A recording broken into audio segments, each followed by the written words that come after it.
Lesson number 17. نحمده ونصلي على رسوله الكريم أما بعد فأعوذ بالله من الشيطان الرجيم بسم الله الرحمن الرحيم رب اشرح لي صدري ويسر لي أمري واحلل عقدة من لساني يفقهوا قولي رب زدني علما اللهم فقهنا في الدين. السلام علیکم ورحمۃ اللہ وبرکاتہ. ڈیئر اسٹوڈینٹس، کیسے ہیں آپ سب؟ امید ہے آپ سب خیریت سے ہوں گے. آج ہم انشاءاللہ سورہ کہف آیت نمبر 107 کرنے جا رہے ہیں. پچھلی تمام آیات کو آپ دہراتے رہیں. انشاءاللہ جیسے ہی ہماری یہ آیات کمپلیٹ ہوں گی آپ کا ایک ٹیسٹ لیا جائے گا. شروع کرتے ہیں اپنا آج کا لیسن.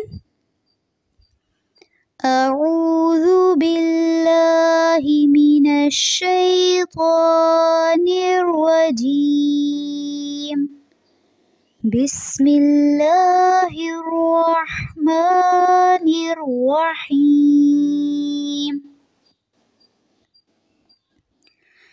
ان الذین آمنوا وعملوا الصالحات ان الذین آمنوا وعملوا الصالحات. ان یہاں پہ غنہ ہو رہا ہے. الذین زال کو نرمی سے ادا کریں گے اور نون کی زبر کو لمبا نہیں کرنا. آمنو اس کو آمنو نہیں پڑھنا، ناک میں آواز نہیں لے کے جانی. آمنو واو ساکن سے پہلے پیش ہے تو یہاں پہ مد اصلی بھی ہوگا. وعملوا عین کی آواز واضح رہنی چاہیے.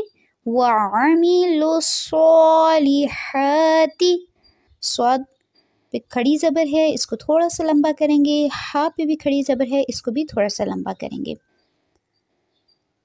کانت لہم جنات الفردوس نزلا کانت لہم جنات الفردوس نزلا. یہاں پر جنات نون جو مشدد والا ہے اس پہ غنہ ہوگا، اس کو تھوڑا سا لمبا کریں گے، ناک میں آواز لے کے جائیں گے. فردوسی اس کو دو سی نہیں پڑھیں گے. فردوسی دال پہ زبر ہے اور سین کی زیر کو لمبا نہیں کرنا. نزلا میں جو زا ہے اس کو تھوڑا سا شدت سے پڑھیں گے. اب پوری آیت کو دیکھ لیتے ہیں. ان الذین آمنوا وعملوا الصالحات کانت لہم جنات الفردوس نزلا. ترجمہ دیکھ لیتے ہیں اس کا. بسم اللہ الرحمن الرحیم. جو لوگ ایمان لائے اور انہوں نے کام بھی اچھے کیے یقیناً ان کے لیے الفردوس کے باغات کی مہمانی ہے. یہاں پر اللہ سبحانہ و تعالیٰ ایمان لانے والوں کے بارے میں بتا رہے ہیں کہ ان کے لیے فردوس کے باغات کی مہمانی ہے. تو دیکھتے ہیں فردوس کیا ہے.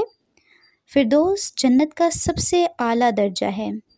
اس لیے نبی کریم صلی اللہ علیہ وآلہ وسلم نے فرمایا کہ جب بھی تم اللہ سے جنت کا سوال کرو تو الفردوس کا سوال کرو، اس لیے کہ وہ جنت کا اعلیٰ اور اوسط حصہ ہے اور وہیں سے جنت کی نہریں پھوٹتی ہیں. سبحان اللہ. یہ صحیح بخاری میں حدیث درج ہے. تو اللہ تعالیٰ سے ہم اب یہی دعا کرتے ہیں کہ اللہ سبحانہ و تعالیٰ ہمیں جنت الفردوس میں اعلیٰ مقام عطا فرمائیں اور ہمیں نیک اعمال کرنے کی توفیق عطا فرمائیں.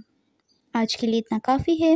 سبحانک اللہم و بحمدک نشہد ان لا الہ الا انت نستغفرک و اتوب الیک. السلام علیکم ورحمۃ اللہ وبرکاتہ.